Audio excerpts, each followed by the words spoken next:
Hi hello ನಮಸ್ಕಾರ. ಜ್ಯೋತಿಸ್ ವ್ಲಾಗ್ಸಿನ ಕನ್ನಡ ಚಾನಲ್ಗೆ ಸ್ವಾಗತ. ನಾನಿವತ್ತು ತುಂಬ ದಿನದ ಮೇಲೆ ವಿಡಿಯೋನ ಹಾಕ್ತಾ ಇದ್ದೀನಿ. ಸಮ್ಮರ್ ಹಾಲಿಡೇಸ್ ಇರೋದ್ರಿಂದ ನನ್ನ ಇಬ್ಬರು ಮಕ್ಕಳು ನನ್ನ ತವ್ರ ಮನೆಗೆ ಹೋಗಿದ್ದರು. ಇವಾಗ ಸ್ಕೂಲ್ ಸ್ಟಾರ್ಟ್ ಆಗ್ತಿರೋದ್ರಿಂದ ಮಕ್ಕಳನ್ನ ಕರ್ಕೊಂಬರೋಣ ಅಂತ ನಾನು ಊರಿಗೆ ಹೋಗಿದ್ದೆ. ನಾನು ಒಂದು ವಾರ ಅಲ್ಲೇ ಇದ್ದಿದ್ದರಿಂದ ವಿಡಿಯೋ ಹಾಕೋಕ್ಕೆ ಆಗಿರಲಿಲ್ಲ.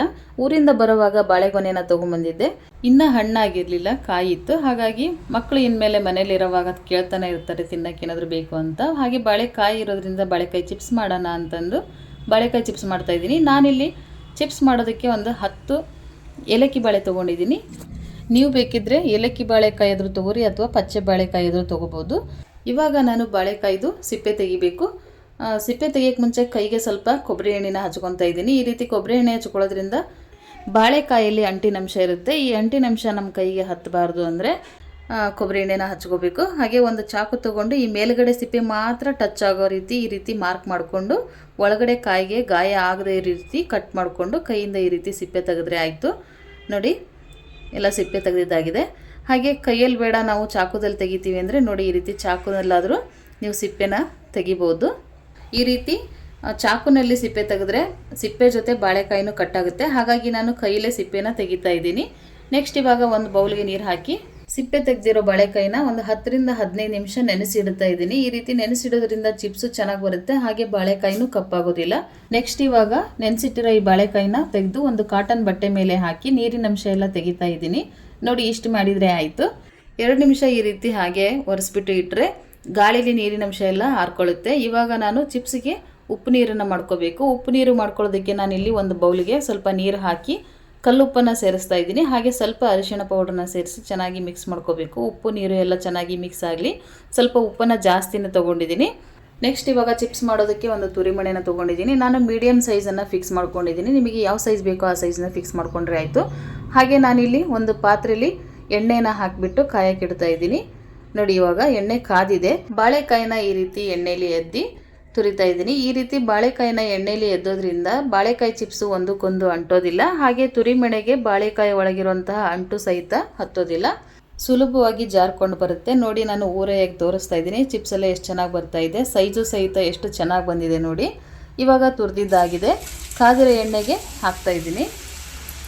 ನೀವು ಚಿಪ್ಸ್ ಕರಿಯುವಾಗ ಗ್ಯಾಸನ್ನು ಮೀಡಿಯಮ್ ಫ್ಲೇಮಲ್ಲಿ ಇಡಿ. ತುಂಬ ಜಾಸ್ತಿ ಇಟ್ಟು ಕರೆದ್ರೆ ಚಿಪ್ಸು ಗರಿ ಗರಿಯಾಗಿ ಬರೋದಿಲ್ಲ, ಒಳಗಡೆ ಎಲ್ಲ ಮೆತ್ತಗೆ ಹಾಗೆ ಇರುತ್ತೆ. ನೋಡಿ, ಇವಾಗ ಒಂದು 3/4 ಭಾಗ ಇದು ಬೆಂದಿದೆ. ನಾನು ಇವಾಗ ಇದಕ್ಕೆ ಉಪ್ಪು ನೀರನ್ನು ಸೇರಿಸ್ತಾ ಇದ್ದೀನಿ. ನೋಡಿ, ಈ ರೀತಿ ಉಪ್ಪು ನೀರನ್ನು ಸೇರಿಸೋವಾಗ ಬಬಲ್ಸ್ ಬರುತ್ತೆ. ಈ ರೀತಿ ಬಬಲ್ಸ್ ನೋಡಿ ಭಯ ಆಗುತ್ತೆ ಅನ್ನೋರು ಚಿಪ್ಸನ್ನೆಲ್ಲ ಕರೆದ ಮೇಲೆ ಪುಡಿ ಉಪ್ಪನ್ನು ಸೇರಿಸ್ಬೋದು. ಈ ರೀತಿ ಎಣ್ಣೆಲೇ ಉಪ್ಪು ನೀರು ಹಾಕೋದ್ರಿಂದ ಚಿಪ್ಸು ಉಪ್ಪು ನೀರನ್ನು ಚೆನ್ನಾಗಿ ಹೀರ್ಕೊಳ್ಳುತ್ತೆ, ಟೇಸ್ಟ್ ಕೂಡ ಚೆನ್ನಾಗಿರುತ್ತೆ. ಹಾಗಾಗಿ ನಾನು ಎಣ್ಣೆಲೇ ಹಾಕ್ತಾ ಇದ್ದೀನಿ. ನೋಡಿ, ಇವಾಗ ಇದು ಆಗಿದೆ. ನೋಡ್ಬೋದು ಎಷ್ಟು ಸೌಂಡ್ ಕೇಳ್ತಾ ಇದೆಯಲ್ಲ, ಎಷ್ಟು ಗರಿ ಗರಿಯಾಗಿ ಬಂದಿದೆ. ಇವಾಗ ತೆಗಿತಾ ಇದ್ದೀನಿ. ನೋಡಿ, ಈ ಸೌಂಡಲ್ಲೇ ಗೊತ್ತಾಗುತ್ತೆ ಚಿಪ್ಸು ಎಷ್ಟು ಕ್ರಿಸ್ಪಿಯಾಗಿ ಬಂದಿದೆ ಅಂತ. ನೋಡಿ, ಇವಾಗ ನಾನು ಡೈರೆಕ್ಟ್ ಎಣ್ಣೆಲೇ ತುರಿತಾ ಇದ್ದೀನಿ. ನೋಡಿ, ಇಷ್ಟು ಈಸಿಯಾಗಿ ಬರುತ್ತೆ ಚಿಪ್ಸು. ನೋಡ್ಬೋದು, ಅರಿಶಿನ ಹಾಕಿರೋದ್ರಿಂದ ಎಣ್ಣೆ ಕಲರು ಸ್ವಲ್ಪ ಚೇಂಜ್ ಆಗಿದೆ ಅಷ್ಟೇ. ನನಗೆ ಮೊದಲು ಮಾಡಿರೋ ಚಿಪ್ಸಲ್ಲಿ ಅರಿಶಿನ ಪೌಡರು ಕಡಿಮೆ ಆಗಿದೆ, ಅಂದರೆ ಕಲರ್ ಕಡಿಮೆ ಆಗಿದೆ ಅನ್ನಿಸ್ತು. ಹಾಗಾಗಿ ನಾನು ಮತ್ತೊಂದು ಸ್ವಲ್ಪ ಅರಿಶಿನ ಪೌಡರ್ನ ಸೇರಿಸಿ ಮಿಕ್ಸ್ ಮಾಡಿ ಹಾಕ್ತಾಯಿದ್ದೀನಿ. ನೋಡಿ, ಕಲರ್ಗೋಸ್ಕರ ಮಾತ್ರ ನಾವು ಇಲ್ಲಿ ಅರಿಶಿನ ಬಳಸ್ತಾ ಇರೋದು. ಬೇಡ ಅಂದರೆ ನೀವು ಹಾಗೇನೂ ಮಾಡ್ಕೋಬೋದು. ನಾನು ಮಕ್ಕಳೆಲ್ಲ ಕಲರ್ ಚೆನ್ನಾಗಿ ಇಷ್ಟಪಡ್ತಾರೆ ಅಂತ ಸ್ವಲ್ಪ ಅರಿಶಿನ ಪೌಡರ್ನ ಹಾಕ್ತಾ ಇದ್ದೀನಿ ಅಷ್ಟೇ. ನೋಡಿ, ಇದು ಆಗಿದೆ. ಇವಾಗ ತೆಗಿತಾ ಇದ್ದೀನಿ. ನೋಡಿ, ಎಷ್ಟು ಕ್ರಿಸ್ಪಿಯಾಗಿ ಬಂದಿದೆ ಚಿಪ್ಸು.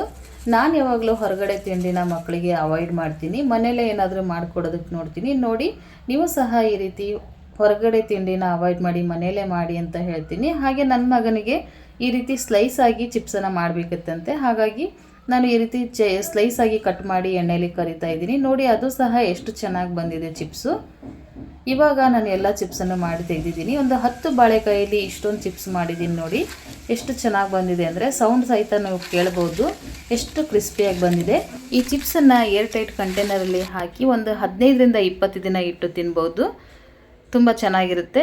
ನೋಡಿ, ಒಂದು ಚಿಪ್ಸನ್ನು ಮುರಿದು ತೋರಿಸ್ತಾ ಇದ್ದೀನಿ, ಎಷ್ಟು ಈಸಿಯಾಗಿ ಮುರಿತಾ ಇದೆ.